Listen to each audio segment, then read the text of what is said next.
The MGM Theatre of the Air. Our star this week, Peter Lawford.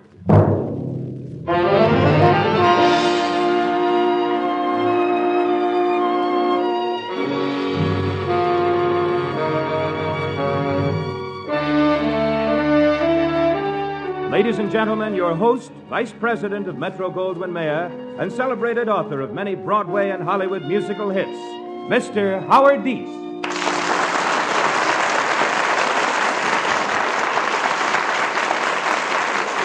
Thank you. I suppose we've all heard of marriages in which the wife wears the trousers. Well, down in Greenwich Village, there is a struggling young writer named Bill Smith who says, "If I got married, I guarantee you my wife wouldn't wear the pants. No, sir. And you know why? By gosh, it's because I've only got one pair of pants." And that, ladies and gentlemen, is the keynote of our play, which we are presenting to you in the next full hour. In a moment now, we will bring you MGM's light-hearted romance, Come Live With Me, starring Peter Lawford.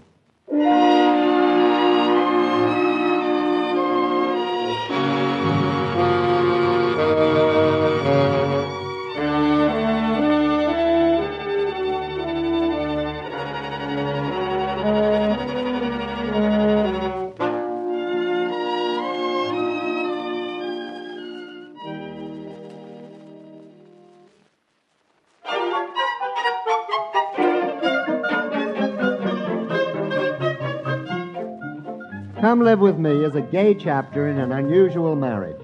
As the curtain rises on Act One, William Smith, played by Peter Lawford, is taking a walk in Washington Square Park in New York City. Bill Smith is not married, that is, not yet. But if you were to mention marriage to him, his eyes would light up, and most likely he would say, If I just had the price of a marriage license, it would make me very happy. Yes, sir, I'd rush right out and buy myself a big steak. And so, as you can see, Bill isn't a very good prospect for the tattered old panhandler who is now approaching. Oh, mister, could you spare a poor old man a quarter? I'm hungry and Why, Bill. Hi, Joe. Well, you had your head turned. I didn't recognize you. Oh, don't apologize. I'm flattered. What were you staring at? Over there. Oh, three pretty girls on the grass, huh? Yeah. Eating the picnic lunch. Ah, yes. Three lovely young tomatoes. Yes. And three lovely tomatoes are eating three lovely sandwiches. Spring, youth, and picnics, Bill. Oh, if I had one wish, I'd turn into a hot-blooded young man again. And you? Well, I think I'd turn into an ant and head for those sandwiches. Yeah, here's an empty park bench, Bill. Shall we? Why not? There we are. Yeah, spring, a park bench, and a wide blue sky. Yeah, and a thunderstorm on the way. Yes, we may have some rain at that. Oh, but my young friend, I ask you, what have the members of the Union League Club got that we haven't got right here in this park? Well, they've got protection from the pigeons. I mean, when the guy's got only one suit. Oh, yes. Bill, I take it you haven't sold any of those stories you write. No, Joe, I haven't. What seems to be the trouble? Well, when I write a mystery, the editor's looking for a romance. And if I write a romance, they want adventure. No, that reminds me of a friend I used to have years ago, before I turned into a bum. A writer? A songwriter. If he wrote a waltz, the song publisher wanted a bunny hug. If he wrote a love song, the song publisher wanted a novelty. Ah, no. That's exactly my trouble with stories. Yeah, but my friend figured a way out of it, Bill. He decided to write one song that had everything. Sort of popular song to end all popular songs. Well? Well, that's just what he did.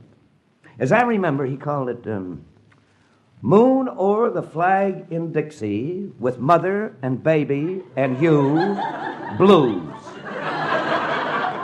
Today he's a millionaire. I don't believe it. I never heard of the song. Oh, Bill, the song wasn't published. No, he married the song publisher's daughter. Well, a lot of good that does me. I thought you were going to tell me something that might help. Well, maybe that's what I'm trying to do. Well, maybe you'd better try again. I've come to like you since I've known you here in the park, Bill. I'm serious. So am I. Now, you went into the war before you had a chance to learn a business, and you're not being very successful as a writer. Let's face it, I'm a flop. Well, therefore, I figured that there are two things that you can do. Okay, name one of them. Well, you can marry a rich girl. Oh, no. No. I'm just a simple country boy, but even I know there's no money so hard to earn as the money you marry. Oh, no. Oh, but Bill, what right have you got to deprive an honest young girl of true love merely because she happens to be filthy, stinking rich? Oh, Bill, it's un-American. It's out, too. No, huh? No. So, what's your second sure way to success? Well, now, this one I'm more sure of because here I can help you. Like me, you can become a bum. What? Well, it's not as hard as it might seem, Bill, believe me. 20 years ago, I said to myself, now, Joe Darcy, if you'll just work hard and you use your willpower, you can become a successful bum. No, Joe, really, I could never do it. Now, please, Bill, don't underrate yourself. You're upright, you're honest, you're intelligent. Why, Bill, you'd make a wonderful bum. Please, Joe, I know you're trying to be helpful, but... Well, now, there's only one other thing I can think of. Yes? Well, just till your story starts selling, had you thought of a loan? No, sure. All the big banks want to lend me money. Oh, be sensible, Joe. Who'd give me a loan without collateral? Oh, I would. You? I suppose right now you've got $1,000 in your pocket. No, Bill, no, I haven't. No, of course you haven't. No, it's stitched into the lining of my coat. It happens to be $9,438. Of course, I've got my annuities. I got some property in Palm Beach. Thanks, Joe. I appreciate it. I really do. But the answer's no, huh? No. You see, when I started writing, I promised myself I'd keep trying until I went broke. Then I'd start digging ditches. Well, I'm not broke yet. Are you sure, Bill? Sure, I'm sure. And I can prove it. Here, let me show you something. I can find it in this pocket. Oh, yes, here it is. My, a whole dime. Right, Joe. Only a dime. But as long as I can go around flipping this dime into the air and catching it, I'm not broke. See, like this. Oh, darn it, where'd it go? Oh, there, Bill, there, right on the sidewalk in front of you, Bill. Oh, yes. I'll get it. Ouch! Get off my finger! Oh, dear. What happened? You step on a whole handful of a man's fingers and you say, oh, dear, what happened? If you touch that dime, girl or no girl, I'll punch you in the nose. Oh, but I did not see any dime. Oh, yes? When I dropped it and you stomped your foot down it, I guess you weren't trying to beat me to it. Oh, I was not. Oh, of course you weren't. Oh, no. Oh, but I tell you, I did not even see your silly dime. No, your silly fingers either. At first, I would have been happy to apologize. But you are rude. So now I will not. Young man, you are what we in America call fresh. Oh, so I'm fresh, am I? Yes, you are very fresh. All right, young lady, let me tell you something. When a guy drops his last dime and a dame comes along and tries to beat him to it, even if the dame is dressed like Park Avenue, we in America call that stealing. You heard me. We in America call that dame a thief. Well, then perhaps you can tell me what we in America call this. Why, you... I bid you good day, Mr. Fresh. Why, Oh, Bill, wait, please, Bill. She's a girl. Yeah, but she slapped me. No, call it more like a feminine right cross to the left eye. Sort of a ladylike poke in the puss. Well, I just hope I run into her again. Oh, I'll remember her, all right. You can bet on that. You'll remember her for several days at least. That left eye of yours has given birth to a king-size mouse. I know you were feeling low and down on your luck, Bill, but don't you think you were just a little rough on her? Well, maybe I... No. Well, she seemed gentle and well-bred. Gentle, well-bred. Ha! She was a hoyden, a termagant. She was a henna-headed, over-rouged, overdressed, flashy, stuck-up hussy.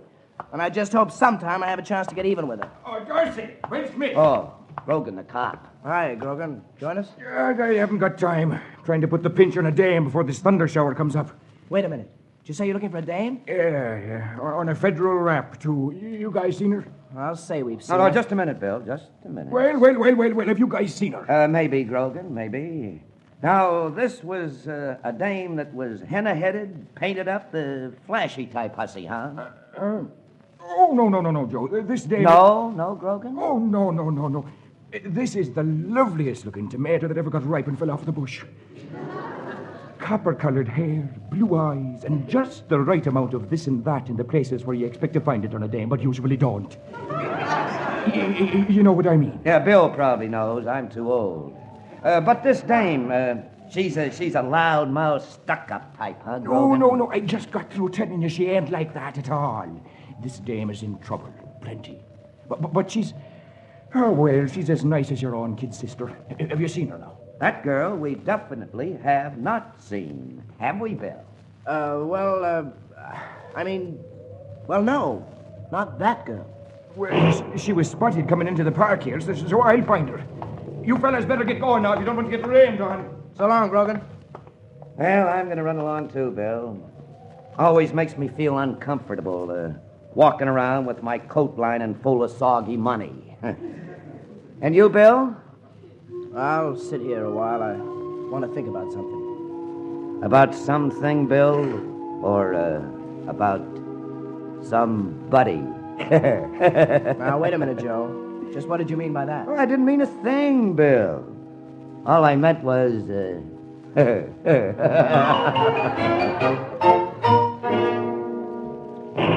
But, Johnny, if this man was fresh to you, I'll, Please, no, Bart. Forget it. Why, I'll go right over there and, have him Oh, arrested. you know how I feel about the police. Besides, the young man seemed worried about something. It was his only dime. Why, the dirty bum, No, he didn't seem like a bum at all. In fact, he seemed rather nice. But let's forget him, Bart. Let's talk about us. Yes, Johnny, about us. There's something I want to tell you. Yes? I have become terribly, terribly fond of you. Oh, Bart. In fact, I love you madly. Well?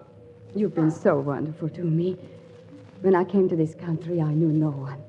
No one. You were my father's American publisher, so I said, perhaps he will be kind to me. I want to be more than kind to you. I want to marry you.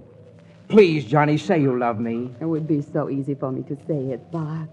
But But what? I keep thinking because you have been kind to me, I must be careful not to hurt someone else. Well, but whom could you hurt?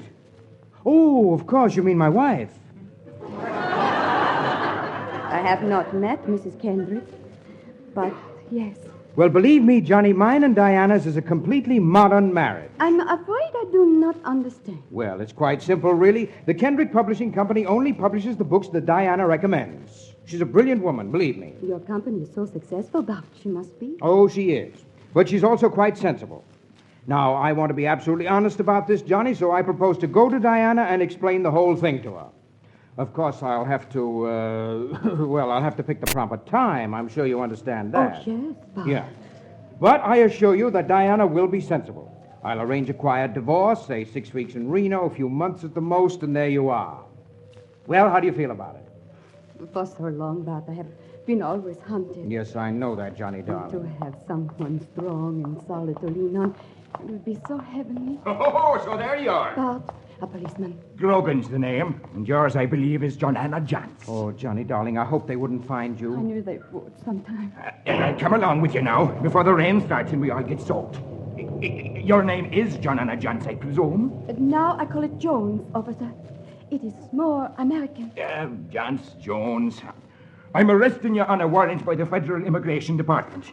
Charge, illegal entry into the United States. We'll come along now. But, officer, you simply can't do this. Oh, and can't I now?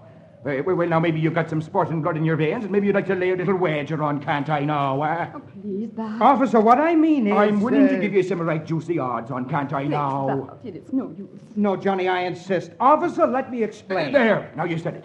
Oh, I've been hoping for years that someday I'd pull a pinch without hearing some citizen or other say, but officer, let me explain. Very well, then let me say this.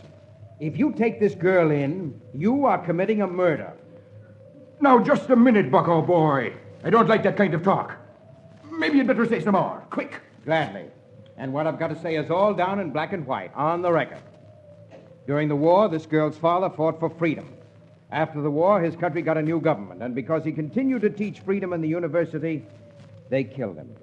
Miss Jantz here managed to escape, but if she's sent back, they'll kill her, too. Oh, is that the way it is now, Miss Jantz? Excuse me, Miss Jones. Yes, Officer Grogan. Ah. That is, you might say, makes it smell like a different kettle of fish. I tried to get a quota number. I tried to do it legally. But they were after her. She didn't have time. Will and, the both of you kindly stop chattering when I'm trying to think now, will you? Oh, now just by chance, the two of you wouldn't be married to each other, would you? No, we're not married yet, but... Oh, of course not. Myself here, I'm 20 years wed, and I can tell you act much too polite to each other. But we hope to be, officer. That is... Hope to be my poor flat feet. Get down to City Hall right now and get a license. Get it over with, quick. But, officer, please, I mean, that is to say... Bart, please. Mr. Grogan, does this mean you aren't arresting me? What does it mean? She stops to ask. It means if you're married to an American citizen, you can get a quota number and stay here till you can do it legal-like. It means I haven't got the sense the good Lord gave a goat, seeing as how I still believe in such things as justice and romance and stuff like that. Mr. Grogan, I think you are what you in America call simply swell. Well, it's a blithering idiot that I am. But mind you, it's 1 week I'm giving you to get married in. 1 week and 1 week only. And don't try to duck now, because I'll have an eye on you. All right, good day to the both of you now. What a nice man. Oh, but Johnny, he didn't help us at all. Don't you see, it would be 6 weeks at least before I could get a divorce. He is still a nice man. In fact, I like every American I've ever met. Except perhaps that young man who was fresh to me. Besides, Bart, I have a whole week. Of course you have, and during that week I'm going to see to it that you have the time of your life, beginning right now. Please, Bart, I'd like to just sit here in the park, alone, to think about how nice it would be, how wonderful, how heaven it would be if I could think of some way to stay in America where people are so nice. People like you, Bart. People like Officer Grogan. Yes, and even people like that fresh young man.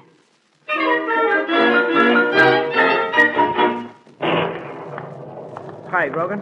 Did you find that girl? Oh, Bill, what a girl. You being a single man and all, it's a pity she's already bespoke. But I thought you wanted to arrest her. Well, so I did. And so I did. But, well, have you ever heard the old saying about justice being tempered with mercy? Sure, everybody's heard that. Well, this is a case, as you might say, of justice being tempered with matrimony. And here comes that rain. Come on, let's go on across the street and get under the movie marquee. I got a raincoat in my call box. So long, Bill. I'm gonna make that red light at the corner. I hope the fool in that car sees the red light. Watch out!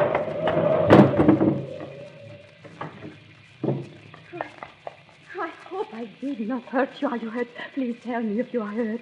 You hit a man broadside and knock him flat on his... You! Oh, but I did not mean to hit you. You again. Oh, please, I did not mean to hit you, Mr. Fresh. Please, are you hurt? Well, unless this is a mud puddle I'm lying in, I'm about to drown in my own blood.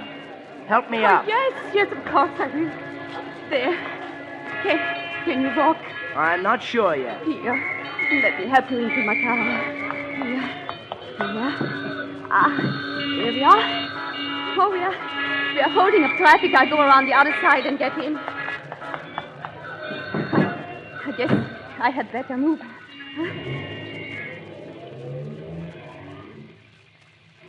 First you step on my hand. Then you hang a shanty on me. Then you knock me down and run over me. So what are you doing now? Abducting me? I am taking you to a hospital, to a doctor. I'm all right, no thanks to you. So if you'll just let me out... And I shall take you to where you can get a taxi. Never mind the taxi. Oh, of course. I forgot. You have no money, have you? No, I've still got a dime. Again, no thanks to you. I'm sorry about that, really. But if you have no money, perhaps you have no place to live. My room rent's paid for the rest of the month, thank you. I've seen better bachelor quarters, but... Wait a minute. Did you say you are a bachelor? Huh? Did you say you are unmarried? Listen, a lot of men are unmarried. Matter of fact, most men are born unmarried. You're a bachelor. You need money. You're an American citizen. You are an American citizen, aren't you? Of course I'm an American citizen, but... And at this place where you live, do you live alone? Now, wait a minute. What is this? Well, I was hoping you would let me drive you to where you live, and then, well, perhaps you would invite me in for a while. Invite you in? Yes. Just the two of us. Do you think that's proper? I mean, Oh, thought you mean we haven't been introduced. Now, your name is... Smith. Bill Smith. And yours? I'm Johnny Jones. No, it's quite a day for coincidences, isn't it? Well, are you going to invite me to rest, you say, in America? Come up and see you? Oh, sure. Only, Yes? Only what? You see, I've got nothing to lose. So if this is some kind of a racket, all I can say is there ought to be a heap more like it.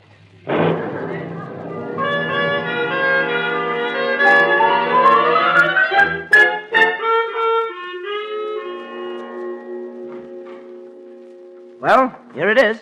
Come in. Thank you. Well, as you can see, it's just a little place, but it's dreary. It isn't bad, really. It's a little bare, but... Oh, I've got a lot more stuff than you see here. Oh, you mean the apartment has another room? No. Oh, no, but I've got a lot of stuff in storage. For instance, if you'd like to browse among my books, we can go around the corner to the pawn shop. Don't you do any work, Mr. Smith? Oh, yes, of course. I write for some of the best magazines and publishers in the country. And I've got the rejection slips to prove it. Well, couldn't you get a job? Well, I chauffeured a PT boat during the war. If you know anybody who's looking for a PT boat chauffeur. No, I'm afraid I don't. No? Well, it's probably silly of me even to hope. Of course, there's Grandma's farm, but I could never go back there. Oh, no. No. Why not? Well, you see, Grandma wasn't too keen about me coming here to the big city. But she'd feel even worse if I had to go back because I failed. Us Smiths are like that, you know. Oh, no, I could never go back until I'd sold a book or a story, Miss Jones. Oh, of course. Those odd names always give me trouble. Aren't you going to invite me to sit down? Oh, I'm so sorry. Please do. No, not that chair. Why not? Well, the left hind leg of that chair, it's got sort of a Charlie horse. Maybe you better sit over here on the couch with me. Thank you. Well, this is cozy, isn't it? Yes, cozy. Well, how about some nice romantic music? I can open the window and get the radio from across the street. No, thank you. Well, then, what about a drink? Some nice warm beer. No, thank you. Well, but I've got plenty of warm beer. A whole can of it. Please. No, Mr. Smith. Well, I guess that takes care of all the formalities. So, you slapped me. Yes, I did slap you. Why, if you've hung another shanty on my other eye, Do you think I came here for that? Do you think I came here to be kissed? Now, wait just a minute, sister. Just a minute. If this is a gag, I think it's gone about far enough. If you didn't come here to be kissed, just what did you come here for? Well, Now, wait a minute. You aren't on one of those society treasure hunts, because if you are... Please, Mr. Smith, you are in trouble, but so am I. So... Oh, sure. I'm just the fella to help you out. I've got money, position, influence. I've got money. My father left me some, but perhaps we can help each other. So please, listen. I'm listening, but I don't hear anything. Very well.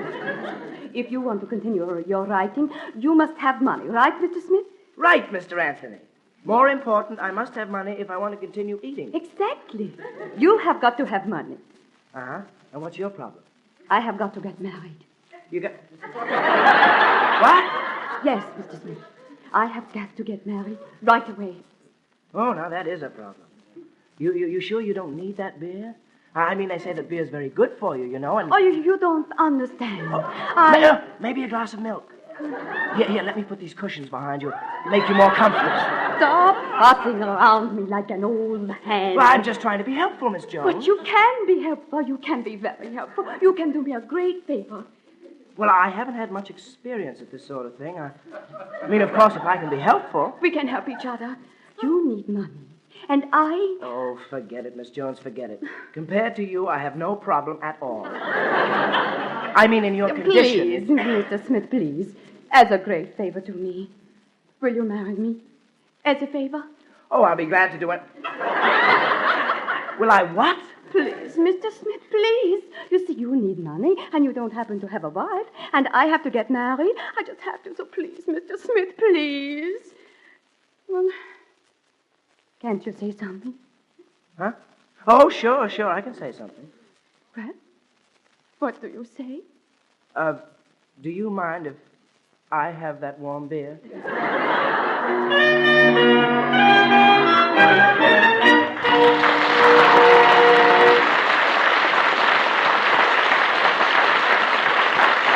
And so Bill resisted the request of a beggar man asking for a handout, only to fall into the clutches of a somewhat different beggar woman who asked for his hand.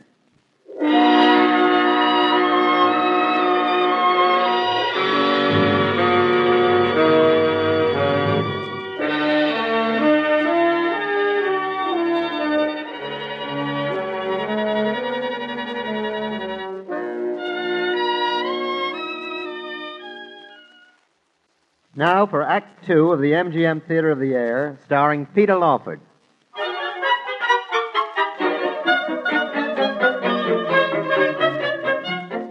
Bill Smith, the hungry young writer, as you can see, is the type of clean-cut young American that wouldn't think of marrying for money. He argued with himself and finally compromised. Yes, he decided to get married for not very much money.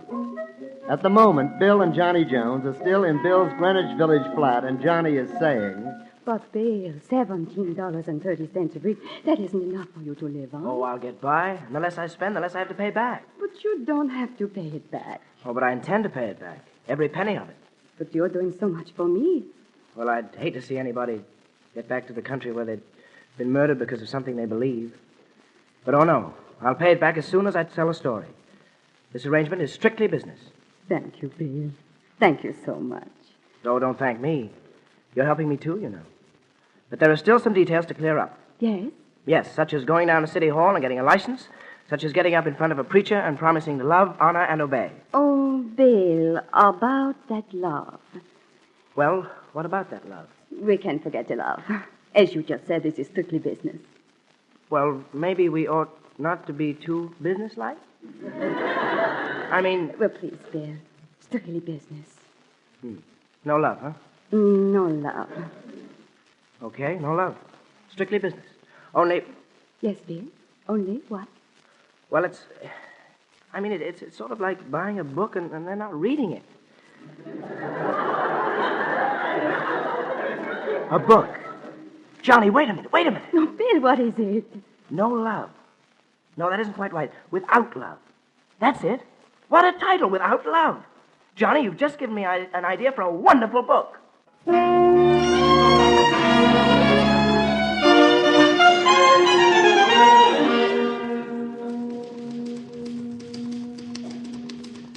Outline for Chapter 10 of Without Love by Bill Smith. The boy and girl have been married for 3 months. They see each other 1 day a week when the girl brings the check. Boy still knows nothing about girl, but they are happy. Correction. The girl is happy. Boy wonders about girl. Girl is very pretty. But what is she like? Where does she spend her time? With whom does she spend her time? Yes, darn it, with whom? And who does he think he is anyway? She's my wife. She's... Come in. Joe Darcy. Yes, Bill. The prince of the panhandlers in person.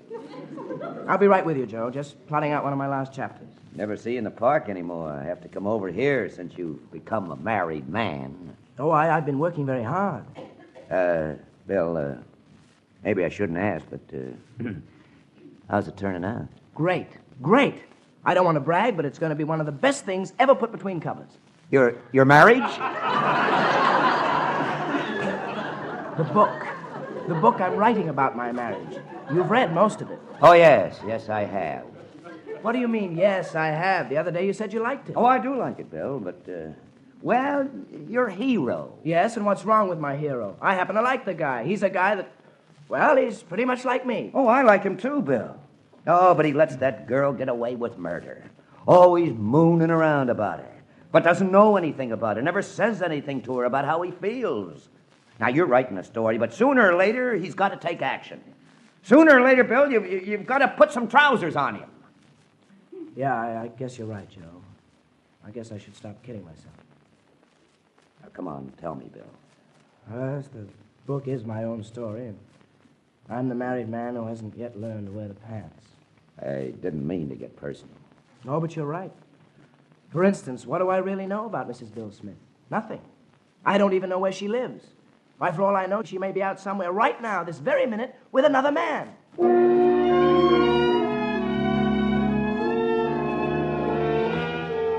But, Bob, just why is this luncheon so special? As I told you, it's a celebration. Oh, or something nice? Johnny, I've got the greatest news since the day you told me 3 months ago that you could stay in this country.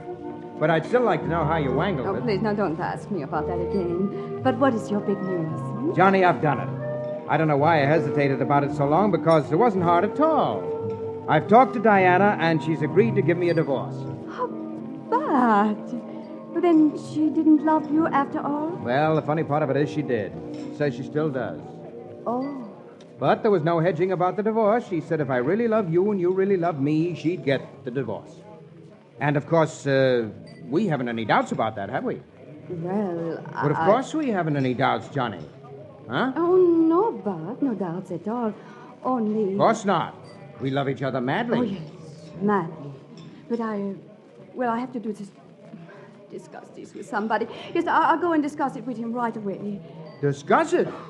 With whom do you have to discuss the fact that you and I love each other and want to be married? Well, I guess I'd better tell you all about it, Bart. I have to discuss it with my husband.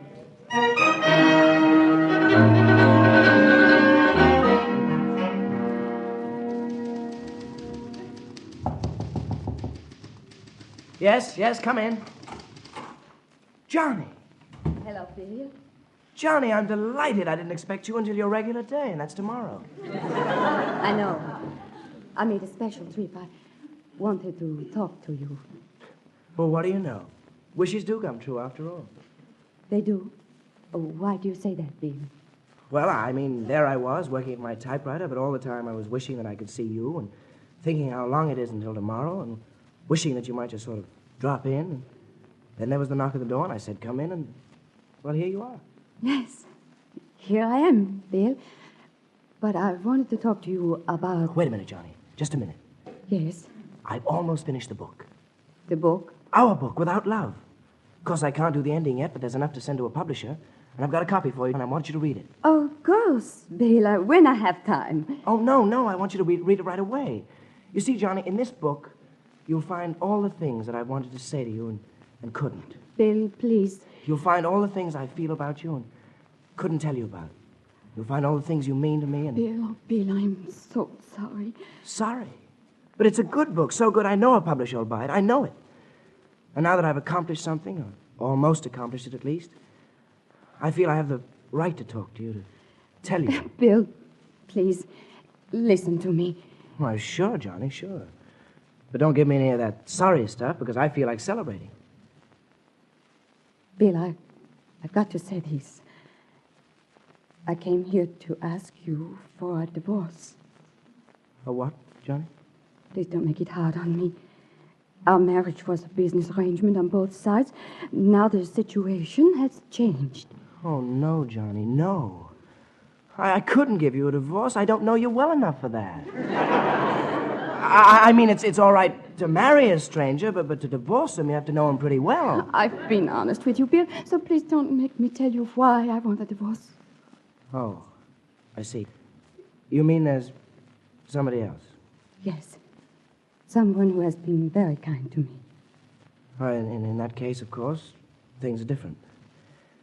I sort of hope we might get to know each other. And you might like me, and... I mean... Well, there's no use talking about that now, is there? All right, Johnny. You'll get your divorce. I'm sorry it had to happen like this, Bill. Yes, so am I. I hope there are no hard feelings. Oh, no. Before you asked me to marry you, you punched me in the eye. This time it's worse than a punch in the eye. But no hard feelings. Oh, no. Well, I guess that is all there is to say. Yep, that's all, Johnny.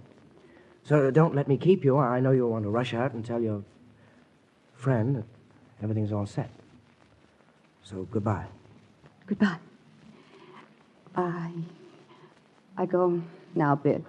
Look, it isn't easy for me to stand here and look at you, so if it'll help you to get going, here's the manuscript for my book. It doesn't mean to matter as much now as it did before you came, but you can mail it on your way out. Here. Oh. Well, what's wrong? Did I misspell a name or something? Oh, no, Bill, no. To Mr. Bart Kendrick, the Kendrick Publishing Company.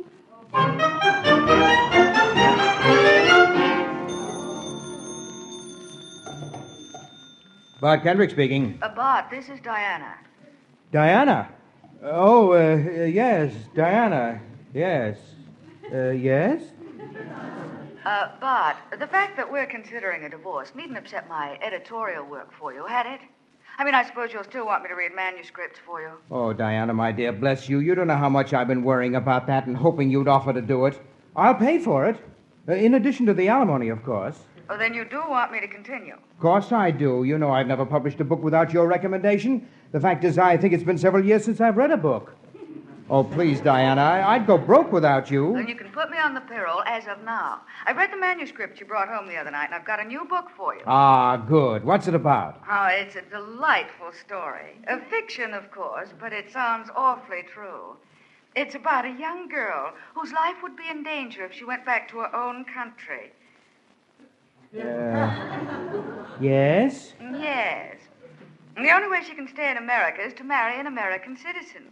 She has 1 week to do it in. She has, Diana, who wrote that book? Oh, young author nobody ever heard of. Name of Smith. William Smith? Why, yes. Do you know him? Yes. No, of course I don't know him. Well, he's a definite new talent here, and I think you ought to meet him. You're darn right I'll meet him, and right away.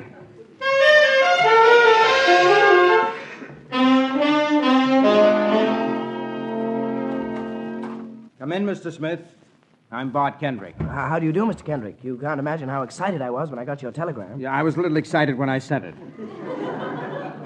May I present Mrs. Kendrick? How do you do? Mr. Kendrick and I like your book, Mr. Smith. Ah, yes, Smith. That is, Your characters seem like such real, live people. Oh, they are. I mean, they seem like real people to me, too. Ah, yes. There are several things I'd like to ask you about the book, Mr. Smith, if you don't mind. I don't mind at all.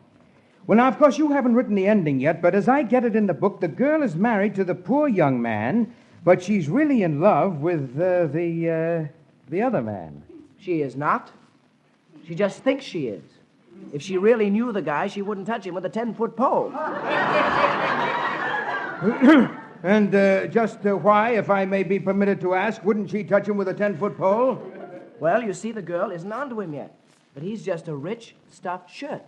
He's, Sure, he's just a fat slob. And besides, he's too old for her. He is not too old for her. He's in the prime of his manhood. Bart, please, you're shouting. Huh? Oh, yes, I was. Yes. After all, they are Mr. Smith's characters. Oh, sure, Mr. Kendrick. Deep down inside, the other man is just a king-size pipsqueak.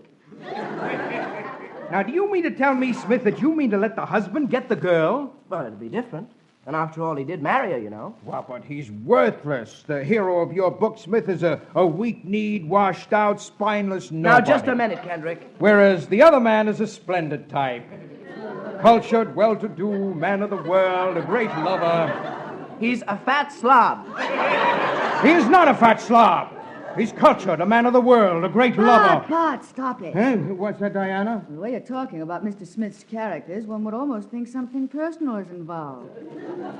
There isn't, is there, Bart? Well, of course there isn't.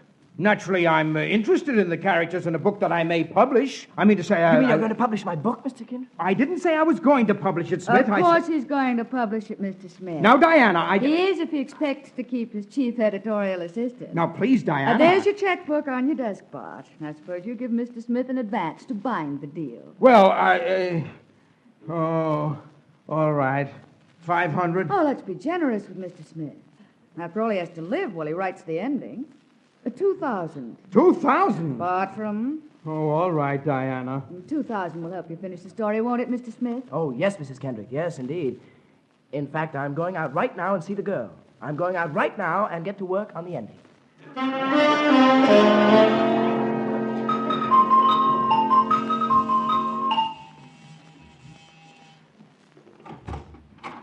Bill, Hi, Johnny. what are you doing here? Oh, I tracked you down and decided to pay a call. Mind if I come in? Bill, please, we said goodbye. Thank you. I will come in. Well, how do I look? New suit, new hat, a new car downstairs waiting for us. Rented, of course. And here for you, here's all the money you loan me. Every penny of it. Bill, what does all this mean? You pack some things, I'll explain it all to you in the car on the way to Grandma's farm. Well, I'm not going to pack. I'm not going to get into any car, and I am not going to Grandma's farm. Oh, no?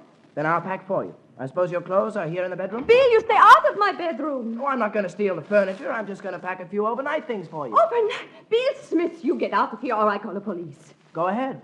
But as I told you, it's all right to marry a stranger, but you have to know a person pretty well to divorce him. So there you are. No trip to Grandma's, no divorce. Well? Well, all right, Bill. But you get out and let me dress. Oh, of course, Mrs. Smith. Take all the time you want. Only if you aren't ready in 5 minutes flat, I'll come in and get you. All right, I said I dress. Now go on. There.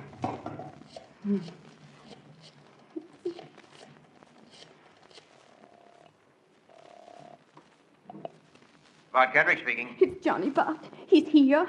He's there. Why, the weak-kneed shrimp, throw him out. Oh, he isn't acting like a shrimp. He's acting more like a big lobster. He's taking me on a trip. He's taking you... But he can't do that to us, to you. He says no trip, no divorce. Well, where is he taking you? He says he won't divorce me until he knows me better, so he is taking me to his grandma's farm. He's taking you to his grandma's farm.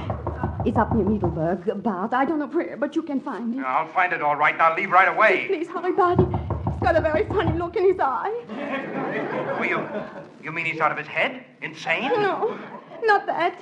He's looking at me like a husband.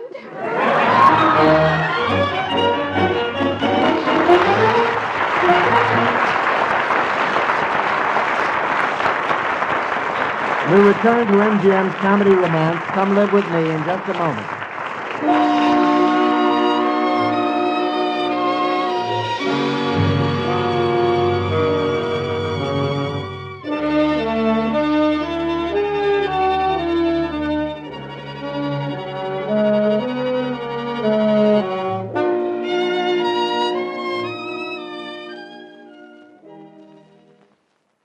Now, Act 3 of the MGM Theatre of the Air, starring Peter Lawford.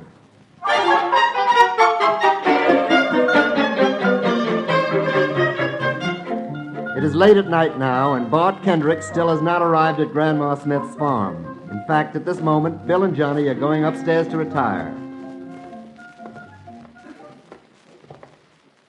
Dear Smith, if you dare try to come in my room, Don't let Grandma hear you. Just the same, I insist on having my own room. Shh. She'd be terribly hurt if she thought that we weren't really married.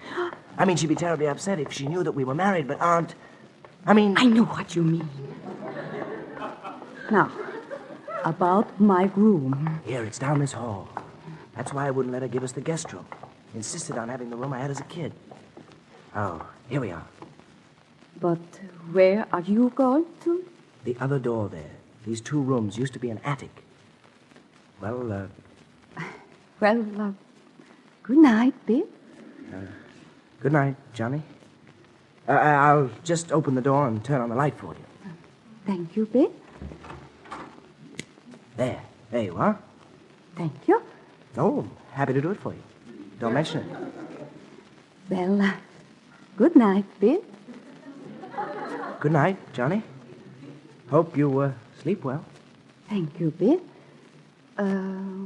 Wait a minute. Was something wrong? The partition in my room, the wall next to your room, it doesn't go all the way to the ceiling. Well, so it doesn't. I guess they didn't have enough lumber when they remodeled the attic. I could stand on my bed and look over into your room. You knew this, Bill Smith, didn't you? Well, I grew up in this room, slept in here every night till I was 21. I might have noticed it at one time or another. Oh, you are detestable. And you, Johnny, when you get angry like that, you are lovely. Oh. Well, good night, Mrs. Smith. Good night.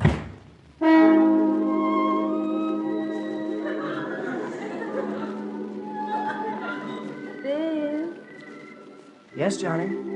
Yes. are you asleep? Oh, no. Fact is, I'm wide awake. That's funny. So am I. Yes, I am too. It's funny, isn't it? Yes. Funny. Sure is. Bill, Yes, Johnny? Yes? I'm sorry I got angry at you, Bill. Oh, that's all right. That's what a wife is for, I guess. Good night, Bill. Good night, Johnny.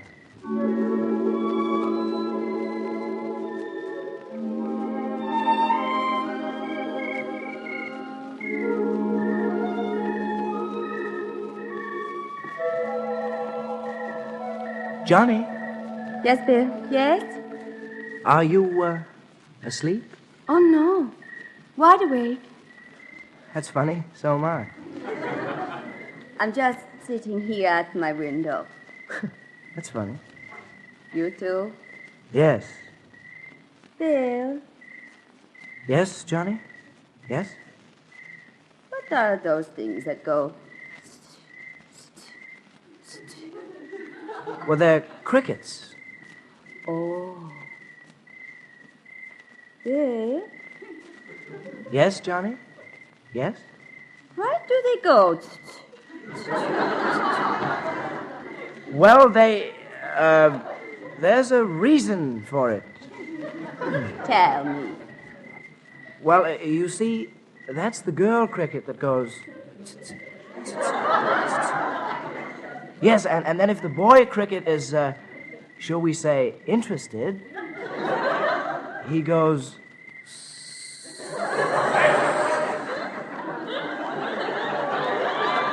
You mean the girl cricket goes... Uh-huh. And the boy cricket goes...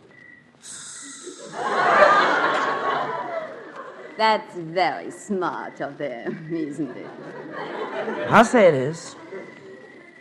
Well, good night, Bill. Good night, Johnny.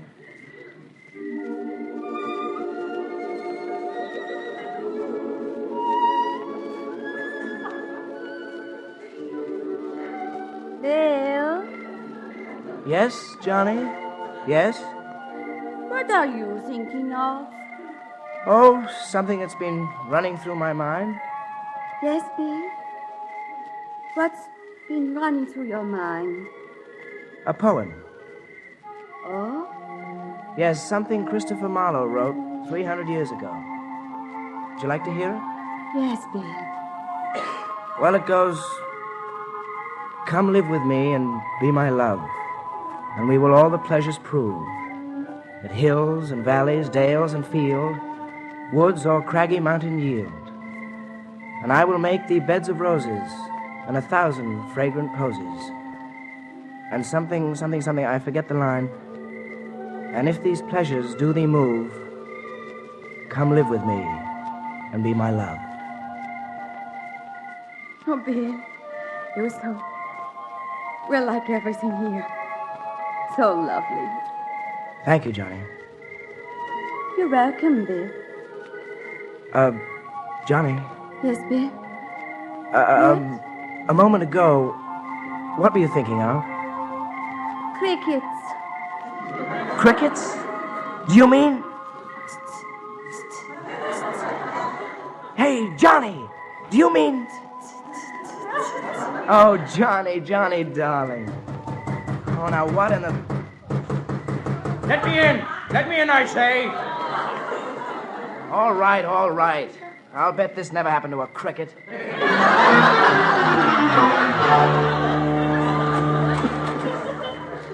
Mr. Kendrick. Yes, at last. But how did you get there? I got here in spite of a blowout and 2 arrests for speeding. Now then, Well, I knew you were excited about it, but I didn't think you were this excited. I haven't had a chance to do any writing, but here, come on in.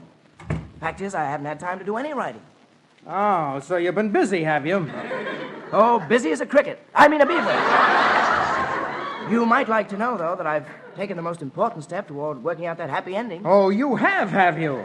Well, I haven't really worked it out, but if you hadn't knocked on the door, I think we've had about enough of this foolishness, Smith. Now let's get down to business. Oh, but I am down to business. I'm telling you about my book. And... I don't give a hang about your book. Fact is, I'm beginning to suspect that my wife plotted this whole thing. Now then, where is she? Your wife? No, your wife. I mean my fiancée. Where's Johnny? Johnny? Do you mean you know my wife? No, you idiot. I'm engaged to her. I don't believe it. Why else would I be here? Oh, I know about how you forced her to come on this silly trip. She phoned me just before she left. Asked for help. Asked for protection. She asked for protection from me? Yes, so where is she, you kidnapper? Oh, now, just a minute, Mr. Kendrick. Just a minute. Well? How long have you known Johnny? I've known her ever since she came to this country. And I love her. Oh, so you were the other man all the time? Yes. No, I was the man who loved her. You were the other man. Oh, sure. I just married her. Now, Mr. Kendrick, I'm going to ask you a question. And if you don't answer it, so help me, I'll kill you. You take your hands off me. Now answer this. Did Johnny make you buy my story? Did she? Did she? No. But it was your money all along, wasn't it? The money I was living on. No, please, Smith, no. Do you mean no? I mean my wife liked your story before she knew anything about you, and I only buy the things that she likes. And then when she found out... Why, Diana knew this would happen. She arranged it. She made me give you that big advance. What a woman. Okay, Mr. Kendrick. You'll get your money back, every penny of it. And now you'd better get out of here before you get hurt. But, Bill... You... Yes, here I am, Johnny darling. Both of you have been standing here listening, and... Get out of here, Kendrick. And you can take her with you. Good night.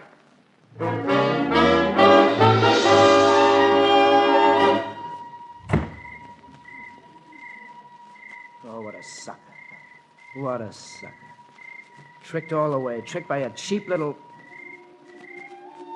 No, she isn't cheap. I guess she did what she did because she had to. She tricked me into marrying her because it was that or being sent back to her own country and murdered her. I'll try to forget her, but I won't. No, I'll always love her. If these pleasures do thee move, come live with me and be my love. Bill? Yes, Johnny. Yes? Johnny? Johnny, where are you? Johnny, you didn't go with him. You stayed. Johnny, where are you? Are you in your room? No, Bill, there's nobody in here but us girl crickets. Oh, Johnny, darling. Johnny, darling.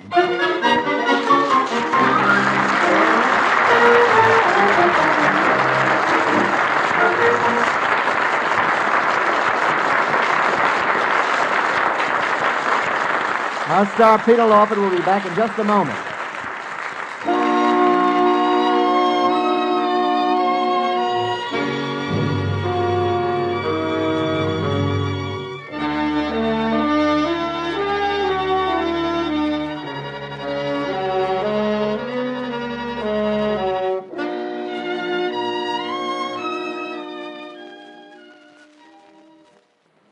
Well, Peter, I'm supposed to interview you before we sign off. Oh, fire away, Howard. I'll answer anything if it's not too personal.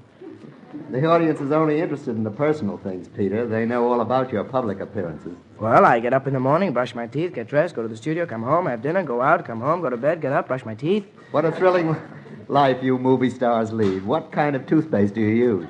Aha, that's a commercial. I see. It's going to be difficult. What's your latest picture? Please believe me. Of course I believe you. Why should you lie? No, Howard. That's the name of the picture. Please believe me. Oh, of course. Is it good? Well, the preview audiences seem to think so. Who else is in it? Well, a few players. Deborah Carr, Robert Walker, Mark Stevens. They all allow me to support them. Well, Peter, you've always held your own in any cast. We all remember Easter Parade and Little Women, and we're looking forward to Please Believe Me. Thank you, Howard. And thank you, Peter Lawford.